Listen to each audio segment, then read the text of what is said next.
We are live on Facebook and YouTube, Rites of Passage 2020 Vision, a house of ancestral healing, resilience, and belonging that I, Puja Prema, created with over 65 other women and women of color this August in the Berkshires, Western Massachusetts. Thank you so much for joining us tonight. We're really excited to share this with a bigger audience. We had 5 beautiful days and nights in Western Massachusetts, August 13th through the 17th, with about 1,000 people that came through this gorgeous house of 21 rooms of cure, each of which represented a stage or a theme of initiation in the lives of women of color from birth to death.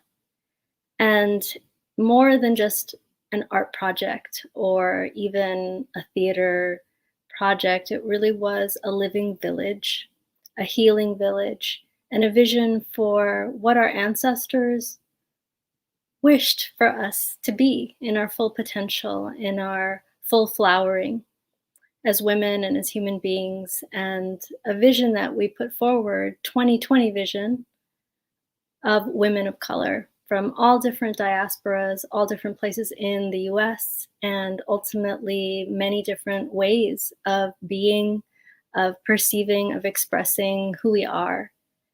And we all under one roof created a village. And tonight we have this beautiful village as an offering for you to be able to come in through the doors of the Rites of Passage 2020 Vision House and travel through the hallways and the rooms of this beautiful home that we made.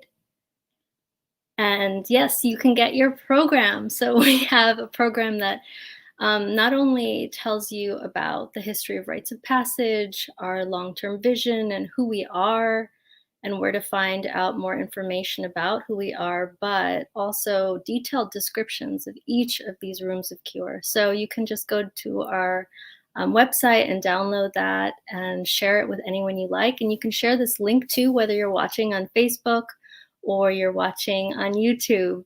And we also, I think that there's later on when we have the artist talk back, which will be an hour long. We have a lot of our collaborators and artists that are going to be on with us. There's a public chat that you can write in thoughts and questions and how was it to watch our walkthrough footage that we're about to enter into. And before we start, I want to just thank all of the members of this beautiful village of Rites of Passage 2020 Vision, and especially Seisha, who's behind the scenes, and Eva Cruz, who created this beautiful video that you're about to watch. So without further ado, welcome to the House of Rites of Passage 2020 Vision.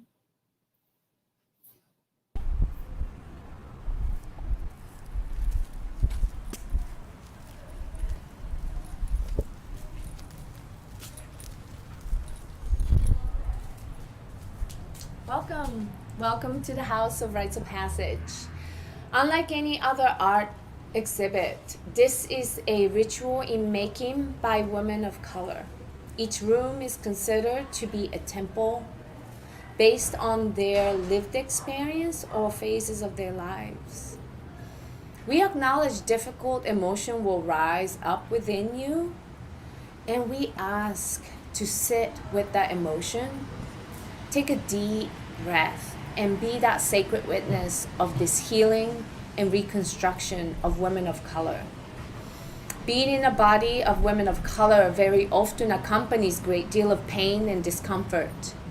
And we really thank you for being here to be this witness so we can be in ceremony and ritual together.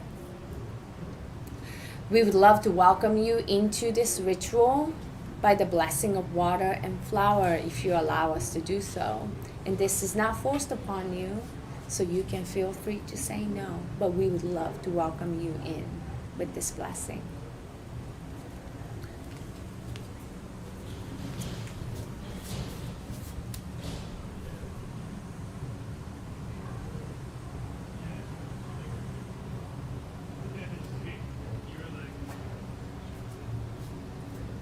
Thank you. Welcome.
Ábrete corazón,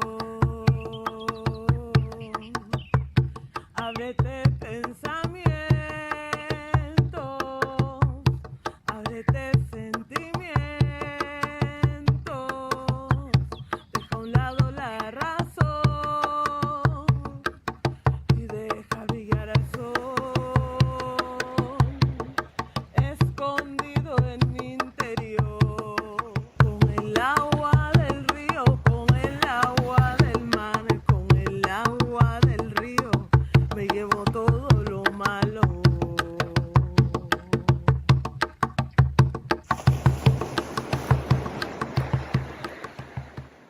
Haré poesía de ti y seremos poesía. Seremos poesía.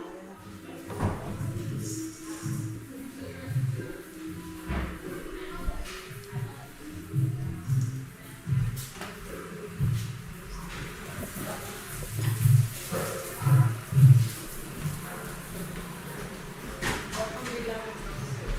Thank you for coming to this temple to rematriation and for traveling so far to be with us. We honor you with song. Beloved roses, we thank you for your medicine. Beloved roses, we thank you for your magic. Beloved roses, we thank you for your medicine. Beloved roses, we thank you for your magic. Rositas, we thank you for your medicine. Rositas, we thank you for your magic. Rositas, we thank you for your medicine. Rositas, we thank you for your magic. Rositas, we thank you for your medicine. Rositas, we thank you for your magic. Rositas, we thank you for your medicine. Rositas, we thank you for your magic. Rositas, we thank you for your medicine. Rositas, we thank you for your magic. Rositas, we thank you for your medicine. Rositas, we thank you for your magic. Rositas, we thank you for your medicine. Rositas, we thank you for your magic.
and the sun shines steady on the mountain top.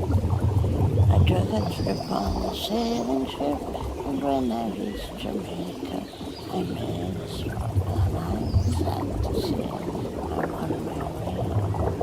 Won't be back for many a day. My heart is down, my head is dirty. I had to leave a little girl who keeps the town. At the markets you can hear ladies cry, follow their heads they bear. I keep rice on fish all night, and the rum is fine anytime I can. But I'm sad to say I'm on my way. Won't be back for many a day. My heart is down, my head is dirty. I had to leave a little girl who keeps the town. Sounds of laughter everywhere as the dancing girls sway to and fro. I must declare my heart is there, although I've been from Maine to Mexico. But I'm sad to say I'm on my way. Won't be back for many a day. My heart is down, my head is dirty. I had to leave a little girl who keeps the Down the way where the nights are gray and the sun shines steady on the mountain top. I took a trip on a sailing ship, and when I reached Jamaica, I made a stop. But I'm sad to say I'm on my way. Won't be back for many a day. My heart is down, my head is turning around. I had to leave a little girl in Kingston Town.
I was born knowing.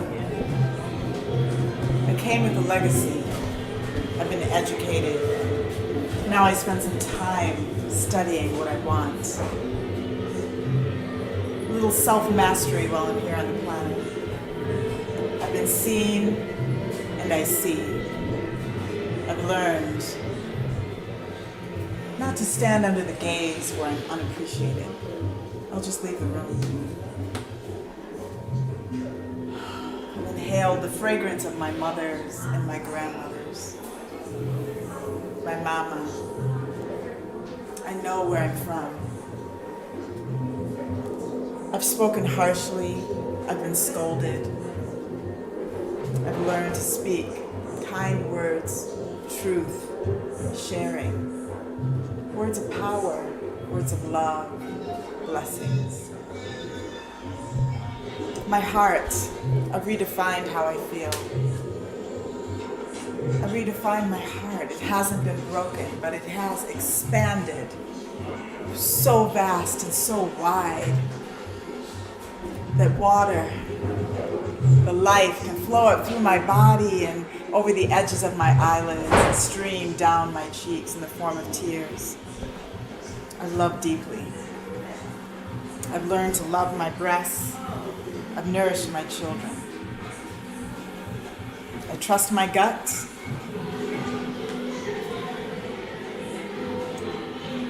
My legs. They've taken me around this life. I know I don't look 6 months anymore. I know I don't look 10. I don't look 20. I don't even look 40. I'm standing in my power now. I'm standing in my power, and when I plant my feet down into this earth, I feel Mother Earth springing up through my body, and she says, "There you are, daughter. There you are." It's a pleasure to know. It's a pleasure to see. It's a pleasure to breathe. It's a pleasure to speak.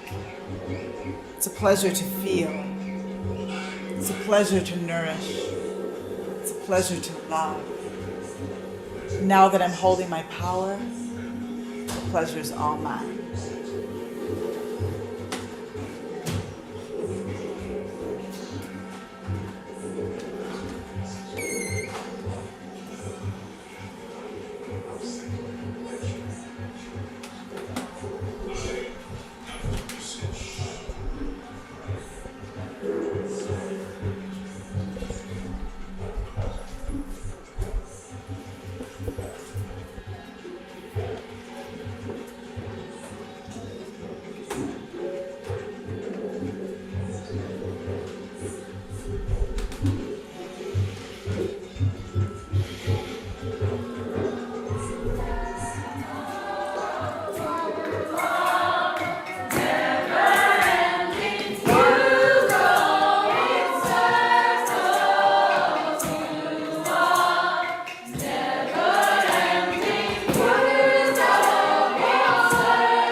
Es una voz escondida entonando una canción. una luz encendida. Look at everything you print.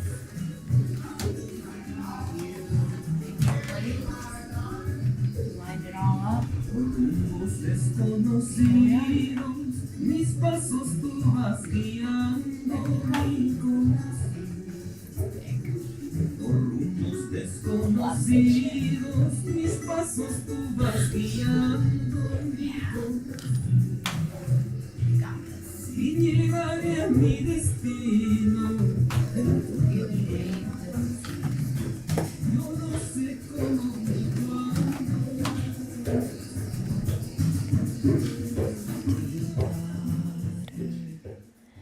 Drink this water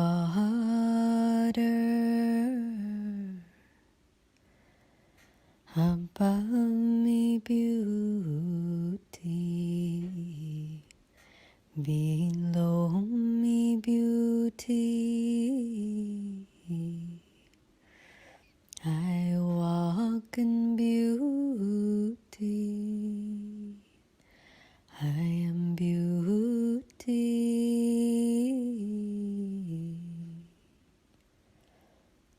Walk in beauty, daughter.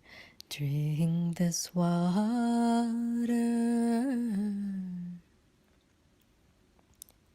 Above me, beauty. Below me, beauty.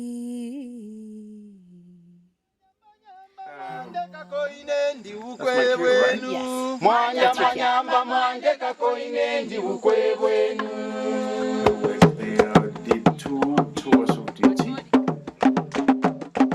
I am one of those individuals who've been to that place. And then I have 4 kids. One girl, Desiree, it's my eldest. 2 grandsons. I've got another daughter, second born.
Here they are. As we're sipping our tea,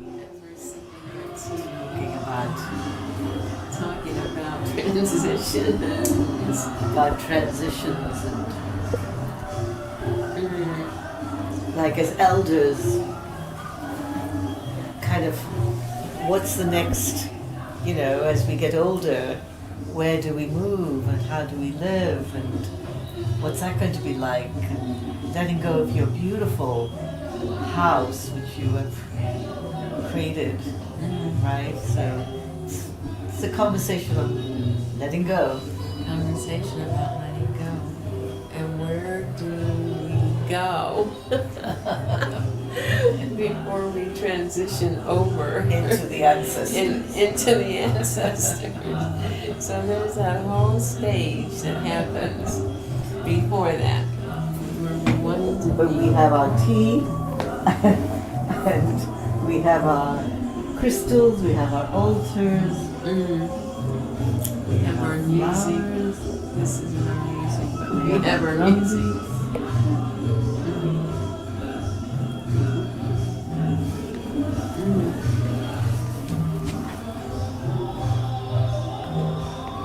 Nice music she's got today.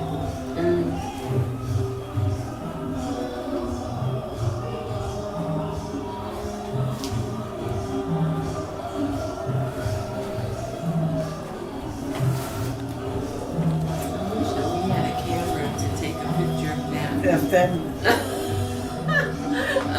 Of the filming crew. You all look pretty cute. very cute. Thank you. The story of Inanna is a story about an archetypal descent. It is about taking the path of descent willingly and dying so that you may be transformed and rebirthed from that experience. So many moments in our lives are characterized by small moments of dissolution and large moments of dissolution, moments of chaos. It may be the loss of a loved one, a relationship, a job, a project.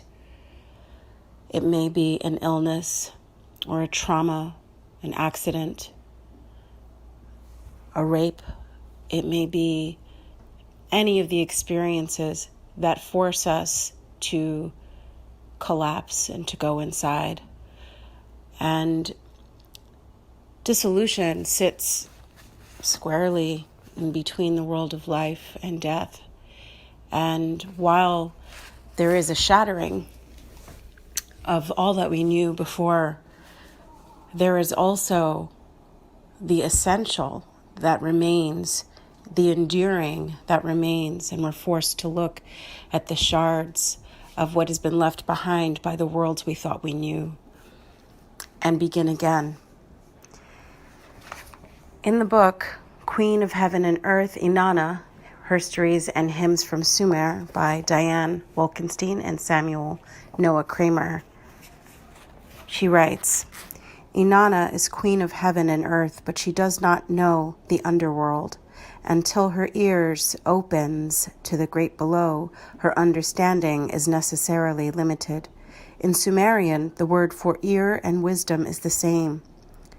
The ear, which is located mostly internally and is coiled like a spiral or labyrinth, takes in sounds and begins to transform the imperceptible into meaning.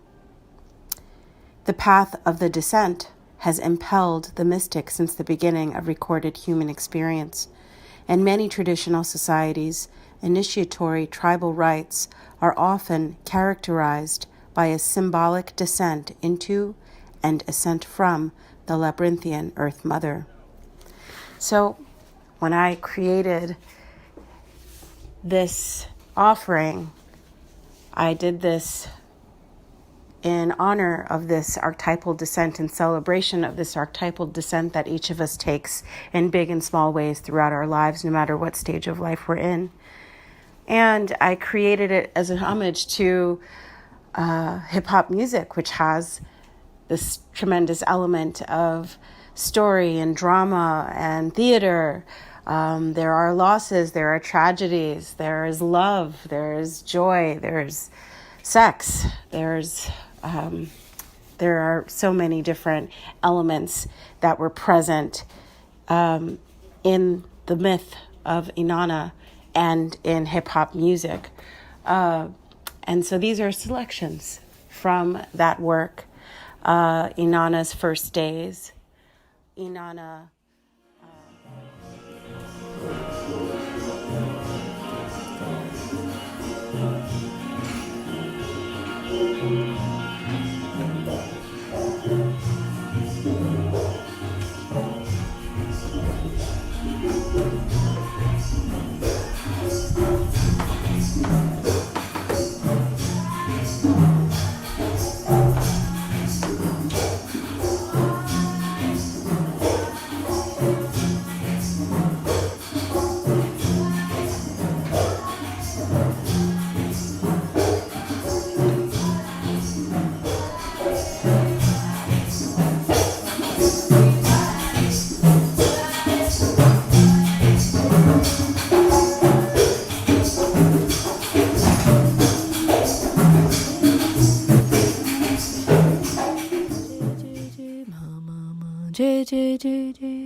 J J J J J J J J mama mama mama J J J J J J J J mama mama mama J J J J J J mama mama mama mama J J J J J J J J mama mama mama J J J mama mama J J J J J mama mama J J J J J J J J J J mama mama J J J J J mama mama J J J J J J J J J mama mama J J J J J mama mama J J J J J mama mama J J J J J J J J J J J mama mama mama J J mama mama J J J J J J J J mama mama mama J J mama J J mama mama J J J J J J mama mama mama mama mama mama J J mama mama mama J J mama J mama J J mama J J J mama J J mama J mama J J mama J mama J J mama J J mama J mama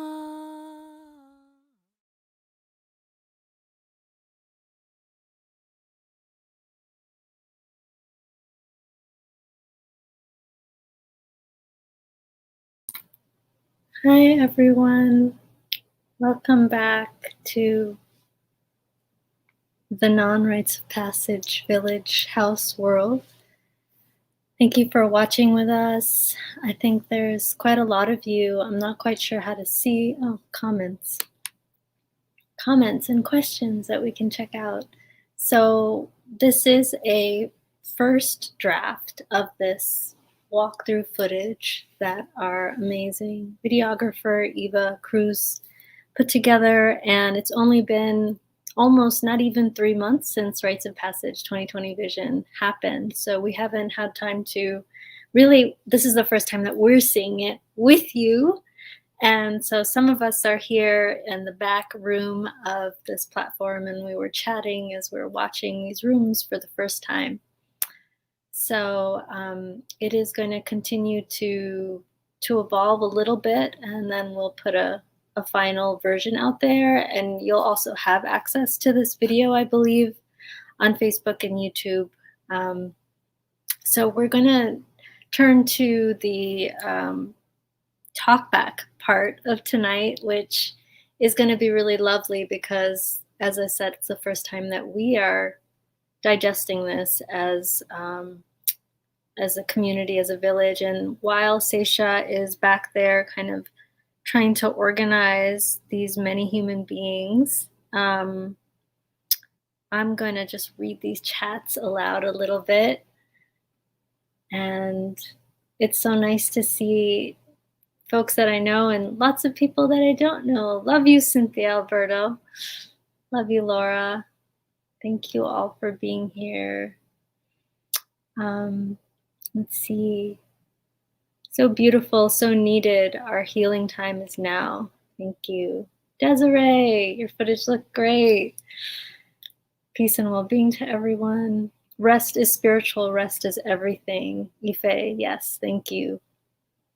A series of living works of art, ancestral tableau vivant, full of vibrant breath and beauty. Ellen Sebastian Chang, thank you. Thank you for being here. A kitchen for the world. Yes, Soul Kitchen is amazing. I hope we can visit this place in person. We can't visit this place in person because it was a one-time only 5-day living house. Perhaps we can bring it back into being, but it only existed in time and space once ever with this configuration of a community. So moved. I see me. I see you. Marisa, I'm so glad you're here. Aww. Let's see, scrolling down. Thank you for sharing your healing ways with us. The best experience I have been in the soul kitchen. Yes. Laura. Yeah, we felt we returned back there as well. Let's see. A gorgeous and deeply moving experience. Beautifully done, as good as the actual walkthrough. Aw, thank you. That's very kind of you. A gorgeous and deeply moving experience. Thank you for this vital opportunity to walk through it. Amazing moments, people, love gathered in one place. More powerful than I thought possible virtually. Yes, thank you, one and all. Beautiful heart balm for the soul, Srilada. Thank you. Sherry, hi. So beautiful an experience and to share as a family with my daughter and newborn baby. Welcome. Welcome, everyone. I know that last time we looked, there was about 170 people watching along with us. So hi, as we're joining into the space. There's still a few of us that are trying to get on, and what we're going to do is for the first half hour, we're going to have a bunch of people and we're going to talk, and then we're going to switch over. Amy, hello. And so folks are still going to chime into the chat. And if you have particular questions that you want to ask us, you can write them in the chat, and I will see if we have time and space. I will try and ask those questions out loud.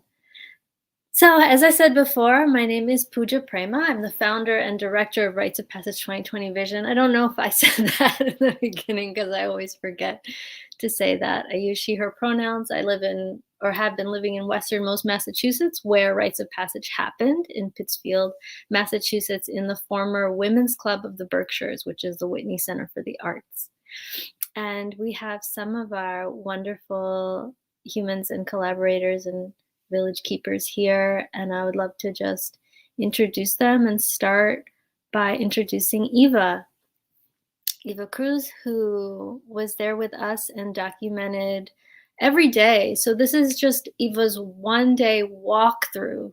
She literally walked through the house, and she can speak more about that, but there's lots of other footage that we have and other plans as well that I'll share in a minute.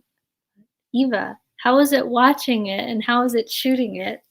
Honestly, like, just super psyched to see, one, just like the wonderful comments that everyone has mentioned, like watching throughout. It's been really, I don't know, like as the person kind of shooting and editing this, it means a lot, like seeing that people are responding in a certain way.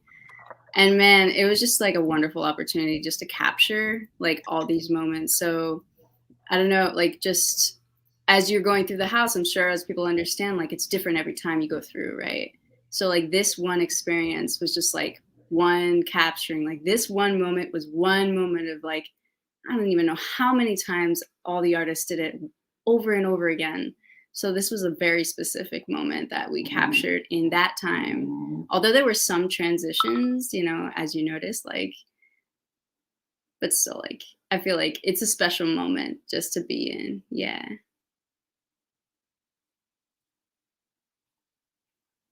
Beautiful. Yay.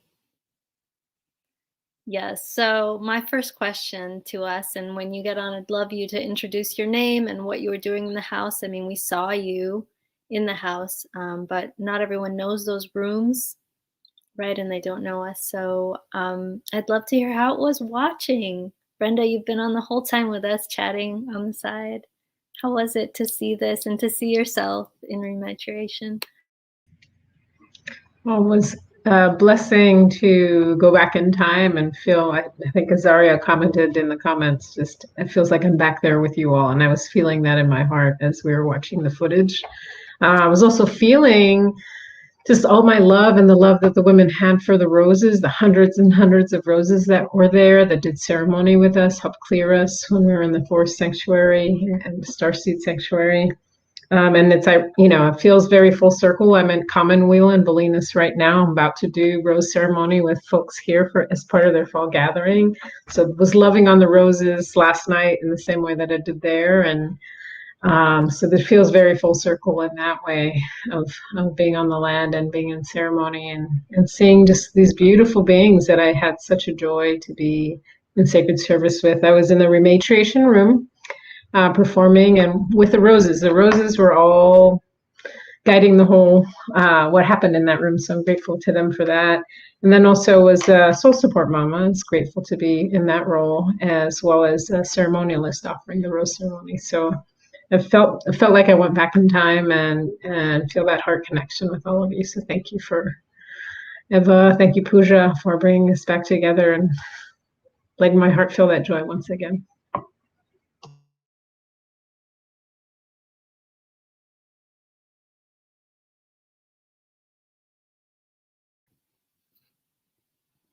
We have two of our elders here, Cheryl R. Riley and Lula Christopher. Do either of you want to speak as to how this was to watch yourselves? Or Cheryl, I don't know if Cheryl got to see the kitchen yet. She didn't, so it looks amazing. The studio was too full. I couldn't get in. But that's a good thing. And I can see the YouTube later.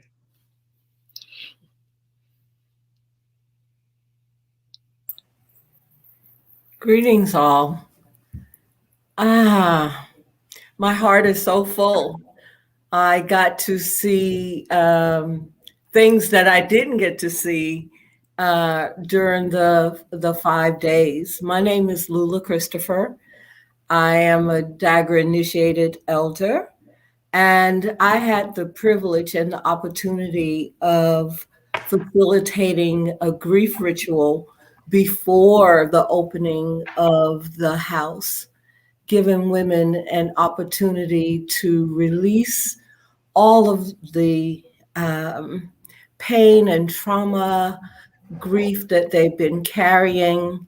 And as you can imagine, when they are working and curating these rooms, all of the stuff that comes up, and they got an opportunity to release their containers before embarking on this journey of welcoming people into the house, into our home, into our womb space.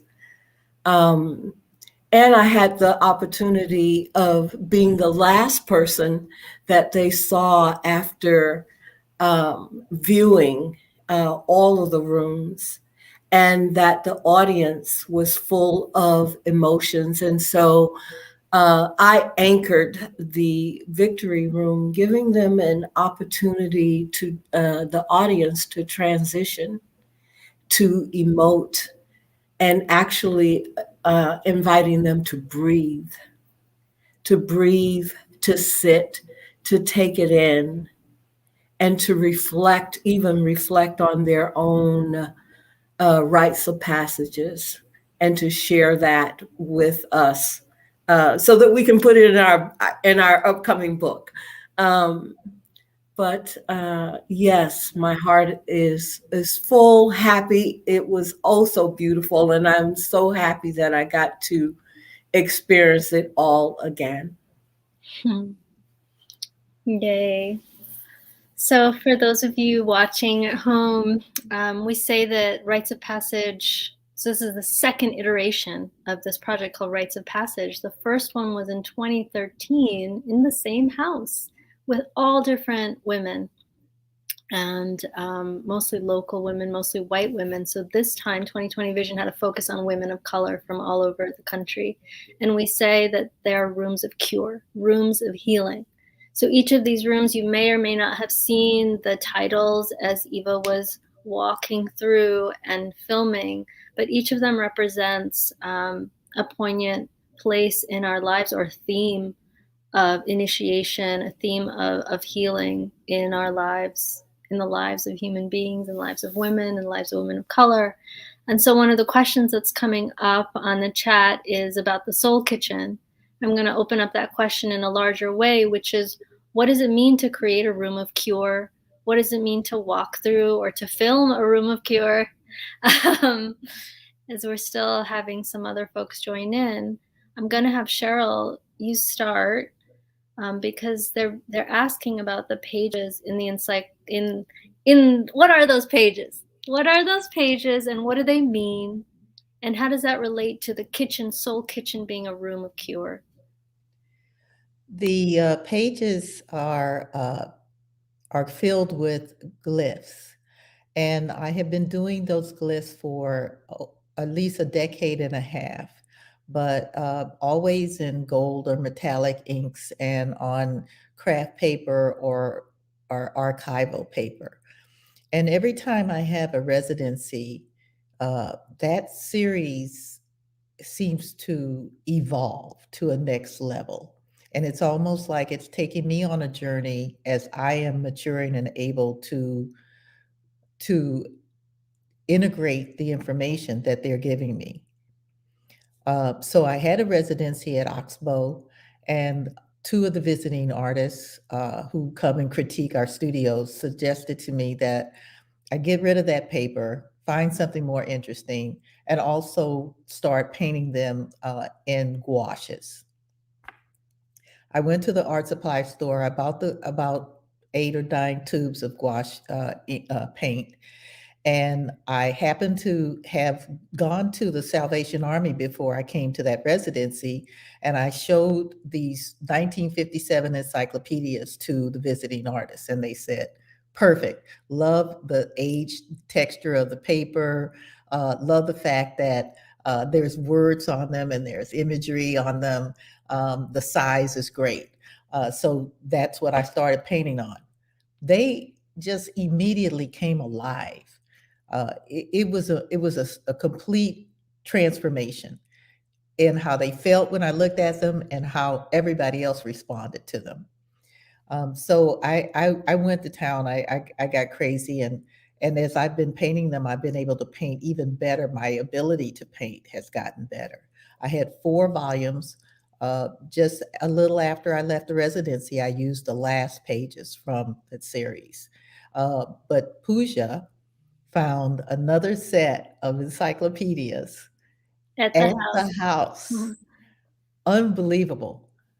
And they're from 1971 to 75 was the span in which that project And happened for Cheryl, them to create them. could you speak a bit about how you had first discovered the glyphs, in terms of that you were researching about wars? Well, what I learned after I had started painting them, like I said, for me, they were just just a decorative element. I would get commissions to do site-specific wall murals for people for their dining room, behind their bed, whatever. But after I started painting them in the gouache, that was what I was about to get to. They revealed themselves to me after I read an article that said in every war, the people who die the most are women and children. And then that led me to want to read about and learn about matriarchal societies. And when I read about matriarchal societies, it turned out they never have wars. But I have to say, I was shocked to learn that the people who die the most in wars are women and children, because the only information we ever receive about fatalities is about the soldiers. So I realized in that revelation to me, I realized that this was the language of a matriarchal society. And they started revealing their meanings, each one of the glyphs. And I've actually started creating a little bit of I guess it's a dictionary of the meanings of them. There's probably only now about 15 that have not told me what they are. And that I always feel that it's on me to evolve and to grow and to be deep enough and centered enough for them to reveal each level of the information that they want to share with me. So it's really been a beautiful experience. While I was there, several of the artists, everybody loves a kitchen. Everybody loves to be around food. You have some black eyed peas, I promise you, people are going to come and eat. So people were coming into the kitchen, and sometimes it was because they wanted to get something in and out of the refrigerator. And the color, of course, and how much we covered the space. I mean, Pooja was she was intent on every area being covered up to the ceiling, which I think those were like 15-foot ceilings. I was like, I can't get up there. And I came back the next morning and they were up there. So thank you for being unstoppable, Pooja. And when after that whole incident and getting them all up on the, people would come in and they would say, Cheryl, what does that one mean? And I would look at my little dictionary and I would say, oh, it means this. And they would go, oh my God, that is that's so present in my life right now. Or they would tell me a story, or they would reveal like, wow, that's just answered a question I had. And one of the interns was in the room when this happened, at least 2 times. And she said, Cheryl, I think you have an oracle deck there. And so I've actually created an oracle deck now. Yes, and you can buy it. And if you go on to rightsofpassageproject.org and sign up for our mailing list, I just sent out how to buy Cheryl's oracle cards twice now. I'm going to also say something that I always forget to say, which is that you watch this beautiful thing. We made it free for everyone, and we gladly accept donations. We're creating our own nonprofit organization right now, and we plan to do other beautiful things with all the footage that Eva's taken, including to create this final draft of this, what you just watched, but also a virtual living museum with photographs and video and text on our website that people can scroll through and see all the rooms from 2021 and 2013 of the first Rites of Passage that we made, as well as a book, a large format photo book of this beautiful project. So we welcome donations, a Venmo here, it's on your screen, or PayPal. We also have these amazing tank tops that you can buy, and you can send $30 in your address and size. We only have X small, small, and medium, but they are really cute, and they're cotton, and they're hand silk screened by a local company in Hudson, New York called Flying Eye Press. So these are the things I always forget, but they're so gorgeous. We all have one of these shirts.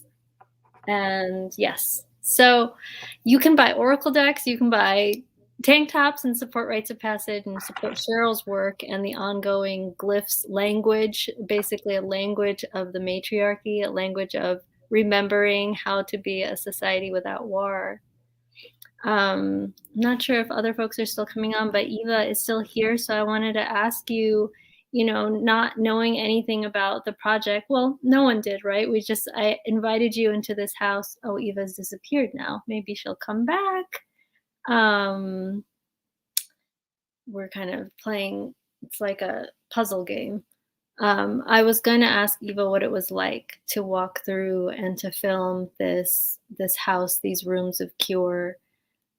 Because really you have such a unique perspective, you and the other photographers as well, that we don't, and that no other audience member has either, because you get to see these rooms in these different iterations and these different moments, like you were saying, each day it changes.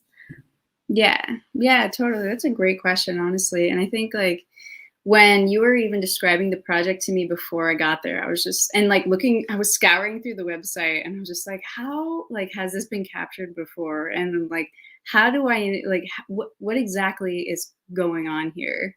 And like, even when I arrived at the house before seeing the first performance and seeing the last rooms being put together, I was just like, what's going on here? Like all the artists just like kind of like putting everything together.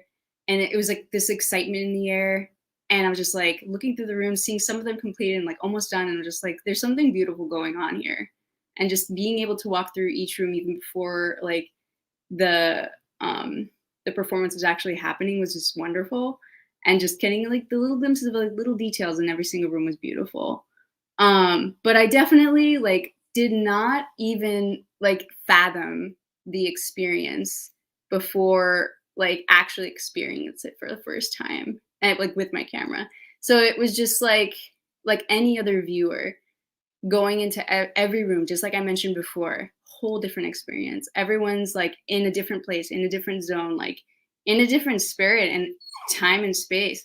And it's just like, it's mind blowing to know that you could experience this so many different ways. Like everyone who walks through there has a special experience. And like, again, like this video is just one of many, you know? And of course we captured B-roll. There's gonna be edits, like you mentioned, little vignettes of every single room that I'm really excited to put out. But yeah. I don't know if that answers your question totally, but yeah.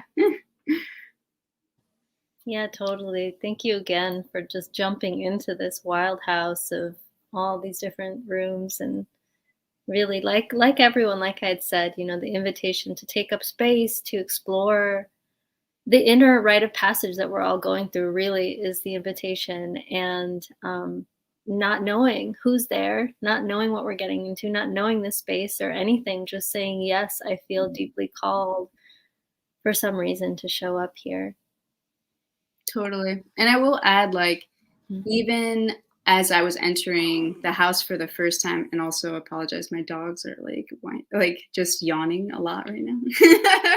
But like the energy and the feeling of the house, like the participation of everyone included, just enormously felt. Like they were just like, we're gonna get this done in this spirit of just like, let's do it. And as it was happening, it was just beautiful, honestly. Like seeing the execution of it every single time, like you could feel like there was something happening, like otherworldly. Yeah. I'm just going to read this aloud to you. Some of the comments. The virtual tour was so well done and with such texture and feeling, made me feel just a little less regretful that we didn't make it for the live in-body experience. Yeah, so I wanted to share that. That's so sweet. Yeah. I hope it just, I mean, like I feel like experiences like this, like being in person is just like the ultimate experience. But however we capture it on, you know, whether it's video or photo, it's going to be different in every other medium. And we can try our best, but being in person, yeah, that's a full-blown experience that you can only have once. So yeah. But you did capture it so remarkably well. I agree. Appreciate that. Yeah. Of course. So I think the way that maybe we're gonna we're ready to bring people on, Zaisha. Nicole is here. Hi. Hey, more friends and loved ones. Hi. Marie Tati and Devin. So the question that I had asked about rooms of cure, I'm gonna just allow you each to speak on that. What was it like creating a room of cure, and which one did you create, or how were you part of this? Because Maru was not creating a room of cure, but she was definitely part of this, and you, Janelle as well. So what was it like being in this house and creating a room of cure? What was it like watching this? I still can't stop these first two questions. I need to hear what you have to say. Marie, Tati, and Devin, I'm calling you forward first. Me first? Mm-hmm. Okay. Man, intense, spiritual, magical, fit together, like just everything from start to finish, even in the moments that felt exhausting and frustrating. Knowing, Pooja, I think knowing your journey with creating it and how your vision was so big and there were so many aspects of it that you asked yourself, how am I going to do this? And then you would meet the person that would do it, like Cynthia, like Eva. Yeah, so like that kind of magic where we're gonna be all right. It's a lot of work. We're all tired. But yeah, I mean, we created love, we created family and a village in 9 and 10 days. And that was felt every step of the way. Absolutely. For me, sorry, what rooms did you create, Marie Tati? Oh, right. I co-curated the sustenance pantry and the apothecary. And I was also singing as part of Cheryl's room, the Soul Kitchen. –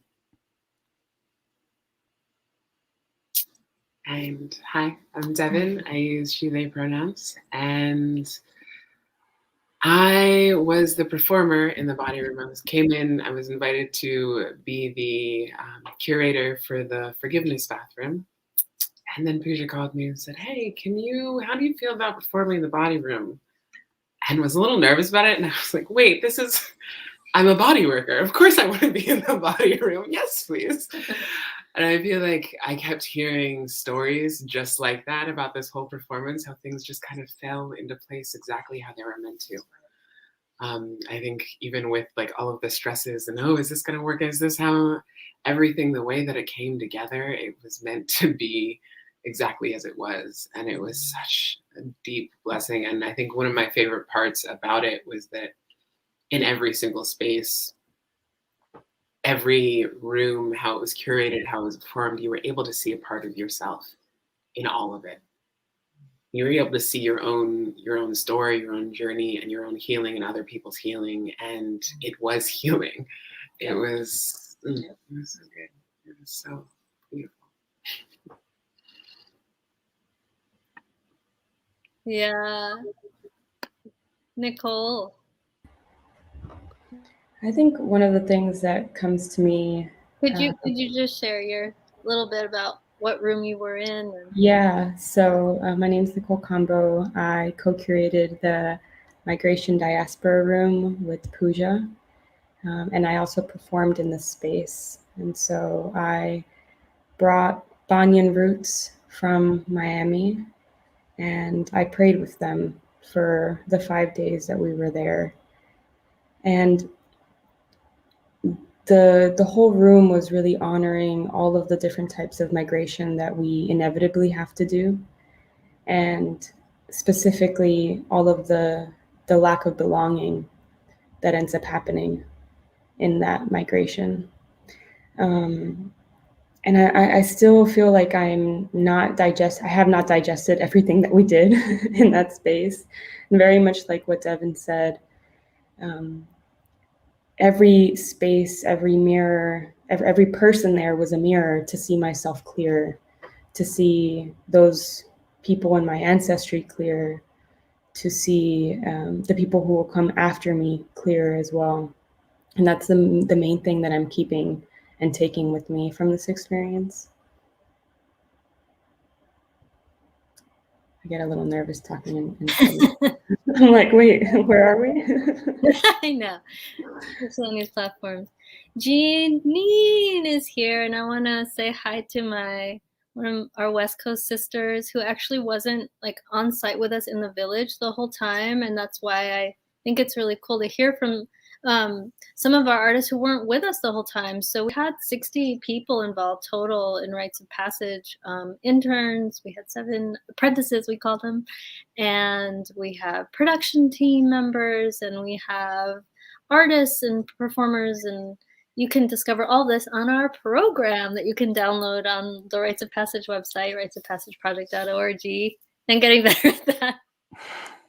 And so Jeanine, I'm going to let her speak more, but she got to come see us in person with her sister, and they created the African Diaspora Grief Wall, and you got to see some footage of the grief room, which was a room I curated with 4 different walls that represented 4 different diasporas: the Asian diaspora wall, Middle Eastern, African, and the Americas diaspora wall. And so Jeanine, I would love to hear how it was to see it in real life and then to see it again just now. Yeah, I'm Janine, she, her pronouns, over here in Oakland, California. And seeing it in person after all the months of gathering photos with my sister Teresa and on the meetings and talking to everybody about what was going on when they were gathering their photos and going out during the pandemic and shooting people, like going up to strangers in the park and saying, "Hi, I'm doing an art project on grief. Can I photograph you and your child?" And having people say yes, like unbelievably say yes. And some beautiful portraits that got made for this project. It was really beautiful and wonderful. I keep saying beautiful, but beauty is just the thing that came up for me so much for it. Walking in that room in person and seeing everybody's wall and then seeing the whole of our wall all together all at once, because, you know, we saw it on this small screen for so many months, you know, and gathered pictures and took some out and added them in, and to see it all as a whole was really moving. And I think that the most important thing and the most, I don't know, touching thing that happened to me in the process of doing the African Diaspora Wall for the Grief Room was the stories from my family that I heard, that stories that I had never heard before of my great grandmother, my great grandmother, things that she went through and that she did for our family and for people who are still living in our family. The stories that came out and that I heard in the process of doing that will stick with me forever. And I'm so grateful to the Rites of Passage Project for giving me the platform to go in there and ask my family our stories and just to get a little bit more of our family history.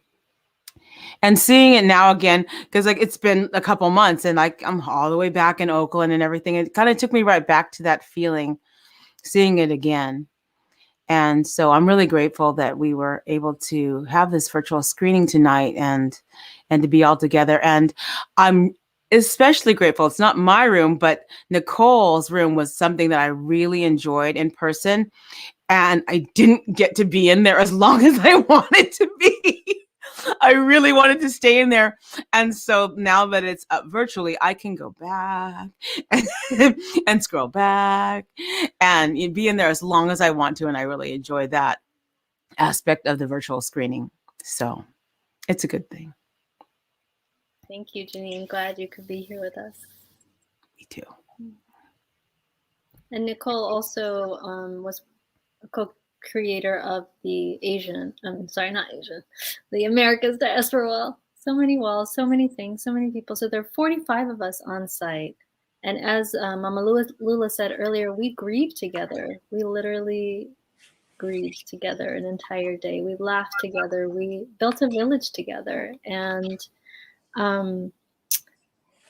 Janelle, Maru, Azaria, I would love to have you, well, Azaria is a room curator, so I'd love to just have you share a little bit about forgiveness and what it was like. Actually, that room came forth through you when we talked initially, and I invited you to be part of Rites of Passage.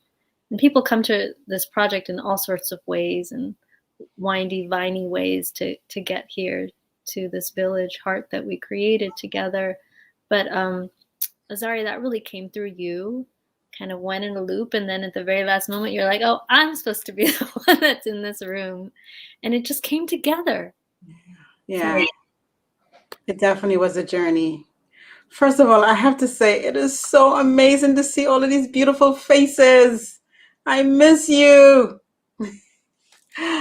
Oh, watching the showing tonight was just, it brought me back like if we were back in the room, back in the house, talking, laughing, crying, all the things, you know. But like Pooja said, you know, this journey with forgiveness for me, when Pooja told me about her vision, like what, 3-4 years ago, right, Pooja? I was going through this experience of really connecting with my ancestors, and I had this really stubborn, badass great grandmother that kept coming to me in my dreams, in my meditation, just always showing up, you know. And what really came was that she needed forgiveness. She was sharing with me about her life and the things that she did, and that the only reason why I was here is because she made all these sacrifices, you know, that allowed the lineage to carry forth. But in doing that, she lost a lot of herself as a woman, you know. There are places where she wasn't allowed to be expressed and be with, you know. And here I was, how many generations later, being this like expressive, free, out there person, and there was like conflict. You know, I was literally trying to bring my business forth, and I was being stopped completely, you know. And then going into this deep dive. Sorry, your mic is a little funky. It's hard to hear you. It's a lot of static. Oh. Let's try that again. Can you hear me? No? Let's try it. That's better. I pick it up a little bit louder. Can you hear me now? No? We can hear you. We can hear you. It sounds like. Okay, but everybody else can hear me. I'll just keep talking. I'll just keep rolling. It is what it is. So as I was saying, you know, this ancestor kept kind of coming in my way, and after being in this deep dive with her, I realized that a lot of my rituals and a lot of the healing work that I needed to do was to bring forgiveness to her, you know, using my body, using myself as this conduit, and allowing this healing to come through me for her. And so when Pooja talked to me about the idea, I was like, oh my God, we have to have a forgiveness room. You know, we need to make it happen. And then, of course, life got busy. The pandemic happened. I was in a 2-year seminary program. My 2 kids were home being homeschooled. And I was like, I can't do that. When am I going to spend time to do that, you know? And so it kept going, kind of like, I'm not sure, I don't know, yes, but I don't know how. But it just how spirit works, right? When something takes hold of you and it is for you, it happened, you know, and the forgiveness room was created. And for me, going into the room, it was really about spending time in that space and really being in relationship to see what wanted to express through me and how I was going to create that. And so what you see is an expression of me being in relationship with the divine, being in relationship with my ancestors, being in relationship to my creativity, and allowing that to flow and be expressed in that way. Thank you.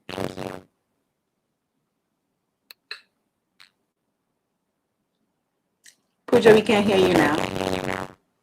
Can you mute? Yes. Let's see if I think Azaria, I don't know. You got spirit talking through your mic on that end. My mama is always around. Okay. We are always at the mercy of the spirits. So one of the questions I wanted to ask, I don't know if Brenda wants to come back in. But I wanted to, and I know, Azaria, you would love to speak on this, and you just were starting to. So I think it's a great segue that the kind of underlying theme of Rites of Passage 2020 vision has been that we are the once and future vision of our ancestors. And I would really love the folks that haven't spoken yet, Janelle and Maru, to share what that means for you and being there in that house. What does it mean to be the once and future vision of your ancestors, of our ancestors? And you can just say your name too and what your role was in Rites of Passage 2020 Vision. Well, I will start. Hello, everyone. My name is Marina, or Maru. I love you. I love you so much. And I was part of the co-creative team. And this was for me like such a gift. And always saying that it wasn't expected. It's just one day someone told me there is someone who needs help. Spucha Prima, let's talk with her. We had a kind of an interview, and of course, that I say yes, because I knew about the project, but I never imagined that I could be part of it.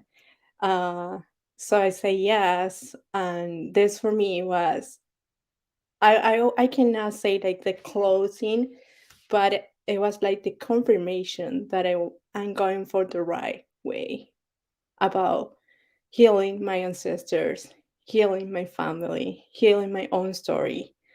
And I was just part of the production team. I'm an artist, I'm a drummer, I'm a photographer, I'm a life coach. And it was like being in the house, it was like, wow, it's me with everything together in the same space. Oh my gosh. No? So it was just realized as well that this is part of me as well, of myself. And it can have everything together at the same time. Why not? Why not? There is no limit, right? And yeah, let's go for healing. Let's go for art. Let's go for drumming, music, and dancing and enjoying, and but healing, right? Uh, so of course that blew my mind, and yeah, and I saw so many things, and just now, looking at like watching the video and see every single detail, and just I was coming back to the river when I was collecting the stones from the river and just asking for permission to take the stones to bring it to the house. The heavy sofa for the like all those kind of things. I was just coming back to all those moments, or going to the farmers to take all the flowers, and every single thing that I was realizing about myself in the process of collecting all that to bring it to the house. That was, again, this was the best gift ever that I had, and I was not expecting. I was wishing to have this kind of community where we were able to see each other and say just I love you, and it's an unconditional love, and we are healing, and we are crying, and we are laughing, and we are loving each other. I was looking for that, and I never thought that it would be possible. But yeah, it's real. We create it, we are doing it, and we will keep doing it. But then all the mix with art, healing, love, community, insane. So thank you. I love you all. Thank you.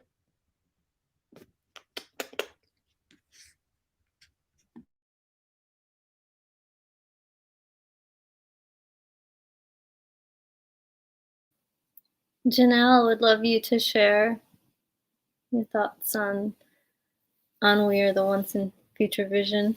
Okay. Sorry, I had to find the mute. Where is this? Maru and I had met each other once when we were getting the production all together, and we found ourselves holding each other's hands in her truck, or the truck she was borrowing, and like crying. I think maybe it was maybe third day in or something like that. And so while it was such a gift and a pleasure to hold space for Did you share what your role was too? Oh, right. Well, my role was company manager, and it was all of basically like structure holding. I even got a tattoo. Where is it? Oh, you have to go opposite.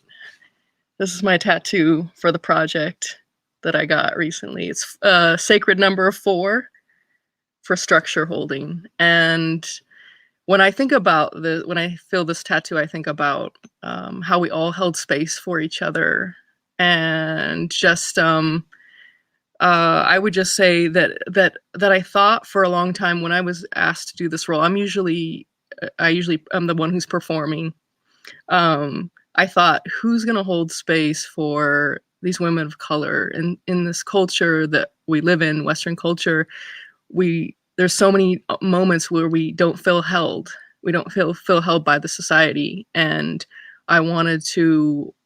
It was deeply healing to just be in behind the scenes and just really holding space for these incredible souls, and just watching people shine and watching all the different ways of expression and feeling their ancestors through them was life-changing.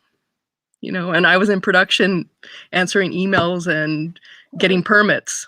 And see, that's where it's the work can be sacred, I would love Sacred. you to share if you feel called to what you had said to me when we were just starting, and it was just us and the apprentices and Melissa, our co-production manager, and you said that before anyone had arrived that you had sensed their ancestors. Yeah. Can you say Yeah. some words on that? Because I thought that was really so powerful. Yeah. I'm used to just feeling my ancestors. And so actually it was when the apprentices arrived, the first day of arrival, it was almost like the air in the Berkshires, Western Mass, got really thick.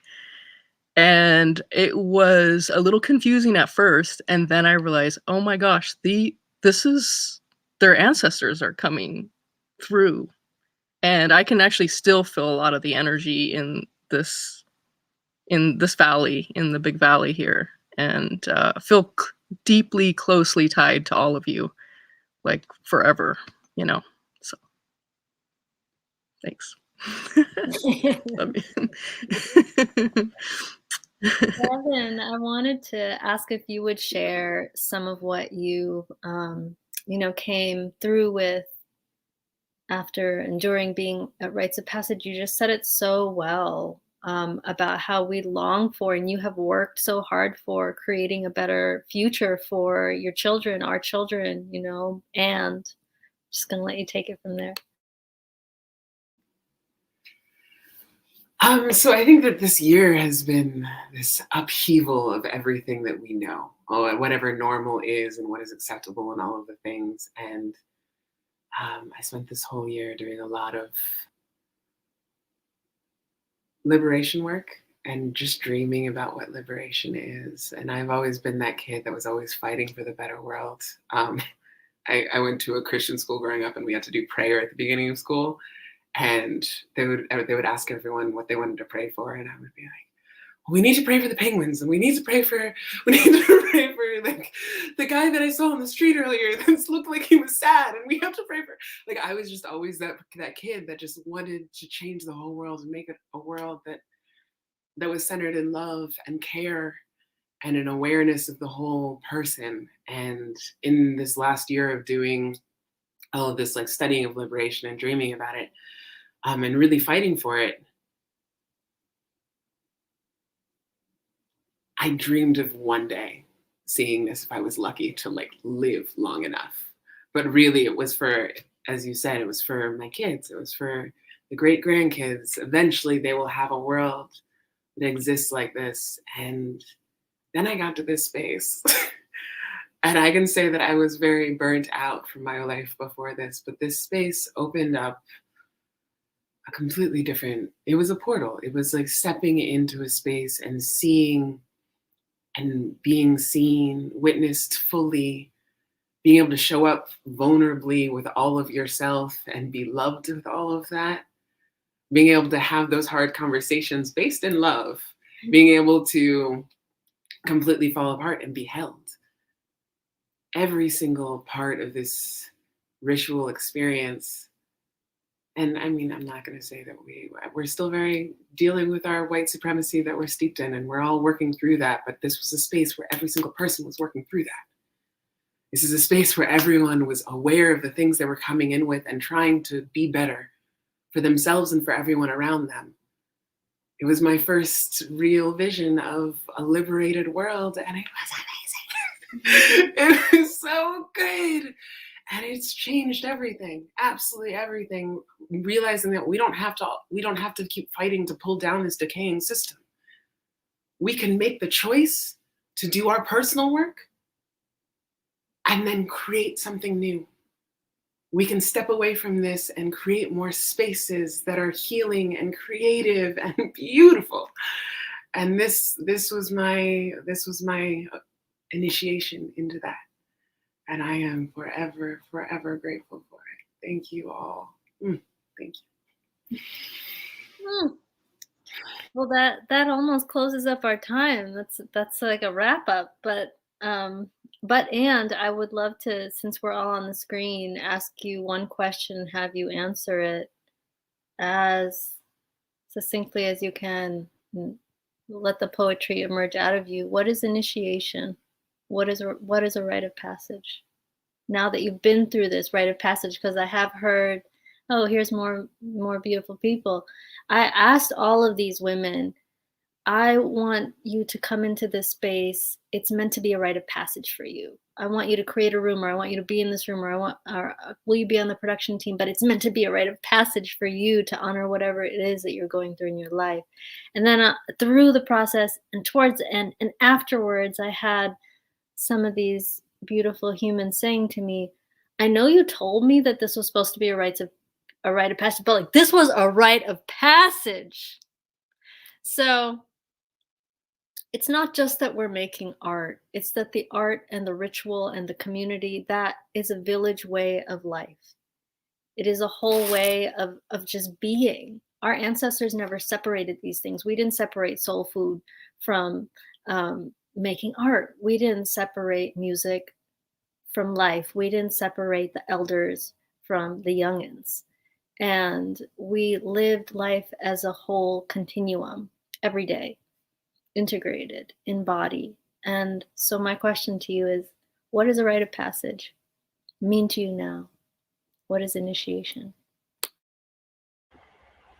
I'll be quick. I think that I originally thought that a rite of passage was something I had to do by myself. And after this experience, I've realized that a rite of passage is something that I want to continue to do in community. Singing together, in circle, making art together. So it's a new definition for me, together.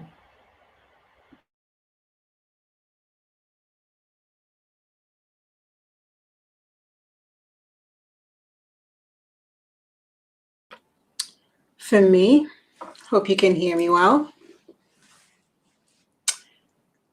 It's birth and death that happens in community. For me, a rite of passage was the death of my mother at age 45. For me, rites of passage was birthing my first child, natural birth at home. I had to die to bring him forth, to allow all the parts of me to let go, to bring this life forth. And that was the same experience being in this container of birthing this work that came through me, being held by my sisters, allowing myself to expand in the contraction so life can come through me. So I hold both, birth and death.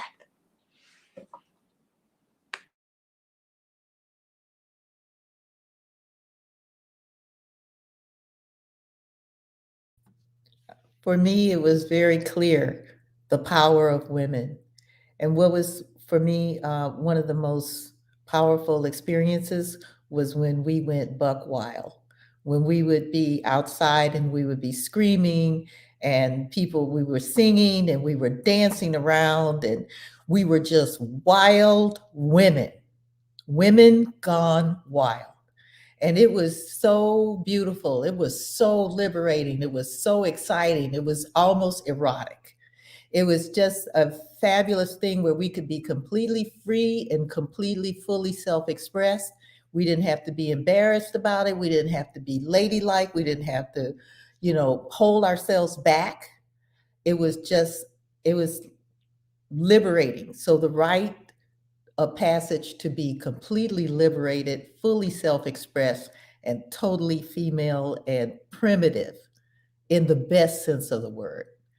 And I also want to thank Janelle for being the perfect hostess for the kitchen, in that she ushered people out with such grace and beauty and love and compassion that they just flowed on out, even though they didn't want to leave. And I want to thank her for that, because they came in and they left with a really beautiful energy, thanks to her. So beautifully said. So beautifully said. Yeah, that was the parade. We every evening after doing this performance twice, this ritual performance, we would all parade through with the drummers, and then we'd go outside, and it was a real ritual. It was a liminal. We had no idea what was going to happen. It was wild. Janine. For me, a rite of passage, although I was in California and I didn't get to do some of the communal housing things, and now you make me really want to have been there, but it wasn't possible. So that is what it is. But for me, it was a sisterhood bonding. My sister and I didn't grow up in the same house together. And this really, as a 57-year-old and a 60-year-old, this is the first time we ever worked on a project together. And so it was really a gift. And it was a rite of passage. Doing something together with my sister as adults intentionally was our rite of passage. And I'm thankful for that.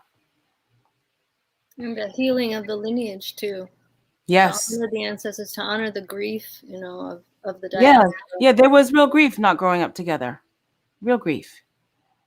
And it wasn't the first time we've addressed it, but this was a healing, a chance to heal some of it. Your sister's on here now, and she says, "We sure didn't want to leave the kitchen. It was the soul of the home." It's so true. I did not want to leave that kitchen. I didn't want to leave that kitchen. Marie Tati, Devin, Maru, Janelle. Yeah, rite of passage, initiation is an opening from within. This came to me, I think, yesterday, that initiation, or there are prices that we pay to learn secrets. And the secrets that we learn can be secrets of healing, of rematriation, of reclaiming our ancestral selves and traditions.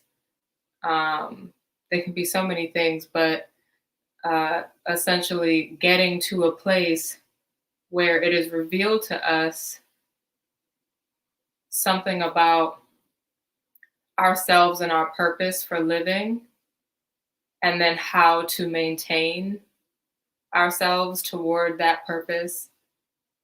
I think that is what initiation is for, and that's a rite of passage. It's like there's the price that you pay to learn the secret and the price that you pay to keep it. And the initiation begins that journey. I love that. Yes. Okay. For me, when I think of rites of, I had a massive rites of passage experience during this, and I think that rites of passages are opportunities to see ourselves and then choose what that expansion is going to be on the other side. And I think one of the things that was so eye-opening to me speaks to what Nicole was talking about. Is I've been through plenty of rites of passage in my life, but the expansions that were created, the opportunities for expansion that were created in this community were exponential. And how could the world change if we all had communities wrapped around us when we moved through our rites of passages as they're supposed to be? Like, normally in communities, you have a rite of passage ceremony around puberty, around birth, around whatever the things are. There's a whole ceremony where the community comes and wraps around you. And it just opens a whole new way for you to see yourself and be witnessed in your healing, be witnessed in your expansion. It's, yeah, I just, thank you, community. Thank you.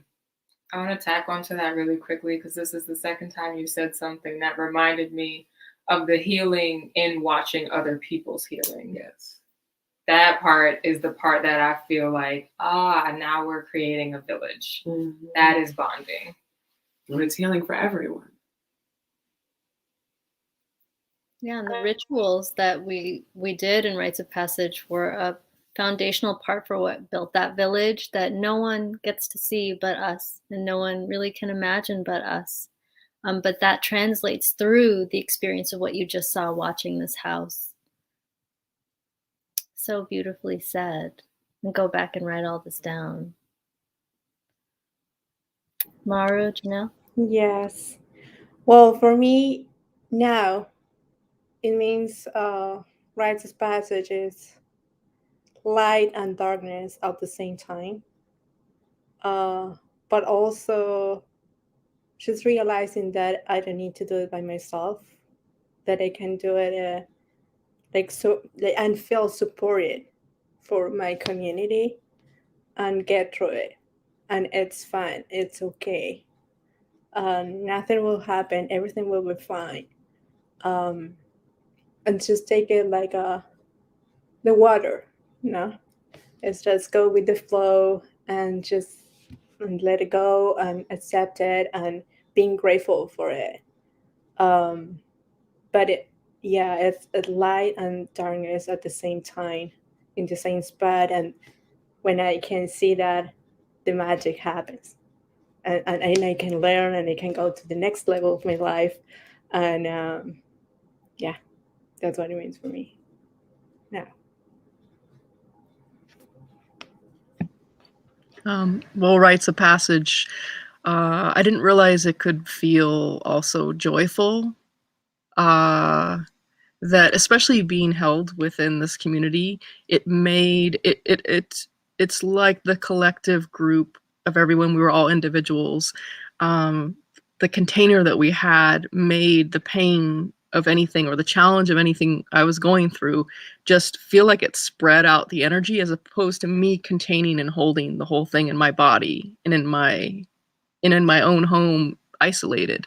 So I think I'm seconding, thirding Nicole and Devin and Maru in saying that I feel less alone with this group, and I think that this is us remembering what our ancestors had, that they had these containers and that we're worthy of them, and that now we know what it looks like, and we remember what it feels like, and we don't have to walk alone like everyone's saying. So yeah, that's what it is to me.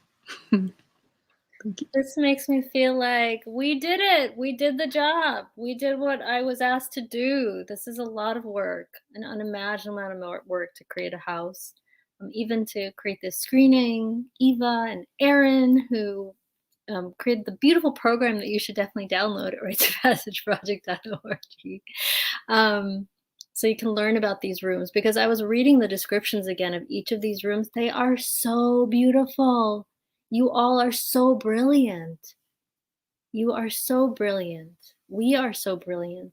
And I think that is what this project was created for in 2013. It came through because I was realizing that we don't have community containers for initiation. And how are we ever going to create that, any of us, if we don't get to see and feel what that could feel like and could look like? Because we don't have a template anymore. We don't know how to live in a village. We don't know how to be in community or how to be in ceremony of a rite of passage. But somewhere in our DNA, we do know, and we can remember how to do that in a new ancient way. We can be the new ancient people and the new ancestors for the future if we remember how. And so I think that's why we came together. You know, that's why this long labor of 3 years was worth it. And all of the people that I need to thank over and over that believed in this work and supported us to make it. Literally hundreds of human beings and organizations and businesses that believed in a bunch of women of color coming together and being just amazing and phenomenal and in their power, in their tenderness, in their vulnerability. So many times people have come through the house and said, "Thank you for your generosity, for being so vulnerable with us." We were able to be that vulnerable with you because of what we had in community with each other, because we felt held, because we felt seen and nourished enough, even though it was so hard. Hard because it was 10 days of a crucible of initiation together. This is just 10 days, people. This is not, these women sound like they've been together for months. They were there together for 10 days. And if that's what's possible in 10 days, then what's really possible? I also wanted to say that the work of Malidoma Somé, who Mama Lula, Christopher, who was on earlier in the talk back, had talked about leading a grief ritual for all of us. And Malidoma talks about, he's a West African shaman and teacher and writer from Burkina Faso. And he writes so beautifully about how if we don't have initiation, then our initiatory experiences essentially remain dimmed as traumas to cope with, instead of as these powerful portals, these openings that you all described so well. And so we do go through these things alone, all of us, in this isolated world of patriarchy, white supremacy, capitalism. But that's not who we are. That's not how we're meant to live. And so getting a taste of that, I hope it makes us all, and even all of you who are watching or who will encounter the book, who will encounter different versions of this project, awakens a cellular memory in you and a cellular longing for something deeper and more real than the world that we've been taught to believe is all there is. And that's really what this project is for, and what we have created from our hearts to share with your hearts. Ashe, Tashi, really wanted Tashi and Mary to be here, but tech is strange. So I also wanted to read a line from one of my heroes and many of our heroes, Audre Lorde, when Cheryl was speaking about the erotic, because really what initiation does is this. Once we begin to feel deeply all of the aspects of our lives, we begin to demand from ourselves and from our life pursuits that they feel in accordance with that joy which we know ourselves to be capable of. Everyone disappeared because I think it's time to wrap up, but I miss them so much. It's a good moment for me to say to donate, and these donations are going to the film that you just saw and other iterations of the film. We also have amazing interview footage with a lot of these women, many of whom you didn't see here tonight, that we'd like to create a short documentary film with, as well as the book and a workbook, a DIY workbook that would enable groups of women around the country to create their own, around the world, to create their own Rites of Passage living museums, even with just as little as 3 rooms. Also, we're working to create our own nonprofit and create an actual foundation for this work, a home that we can come to again and again and can return to deepen this work as a community that formed through these 10 days, through these few weeks together. So if you'd like to learn more about that, please sign up on our email list at ritesofpassageproject.org. And I'm going to showcase these gorgeous t-shirts that we only have a few left. These are hand silk screened as responsibly and locally as we possibly could do. And they say, "We are the once and future vision of our ancestors." They are $25 each, $5 shipping. If you'd like to donate to us, donate at Venmo or PayPal. If you'd like to buy a shirt, send $30 plus your address and tank top size, which is, we only have X small, small, and mediums left. Sorry. And all of you that have been watching and listening to us all this time, thank you so, so, so much for opening your heart, even through the portal of the computer. I hope that in this time tonight, the sharing of these transmissions and these memories and the sweetness that we shared as a community, that you can rest tonight with that same sweetness and, you know, continue this work in your own ways, in your own community, to remember that we do need villages. We do need each other to actually be fully human and fully alive and connected, you know, as the beings we are meant to be on earth. And as you saw through the house, you know, the amount of natural materials, flowers, soil, seeds in the sustenance pantry, food, ancestral legacy doesn't just live in us, it lives in everything outside of us, everything around us, if we can remember how to be in relationship with it. So this film will be accessible on the internet for a while, and then we'll also be releasing a final version of the walkthrough footage that Eva Cruz took. So stay tuned. And again, the best way is to follow us on Instagram, rightsofpassageproject.org, or Facebook, or get on our email list through the website. Thank you so, so much to everyone that's watched, and spread the word. And let's stay connected. Thank you.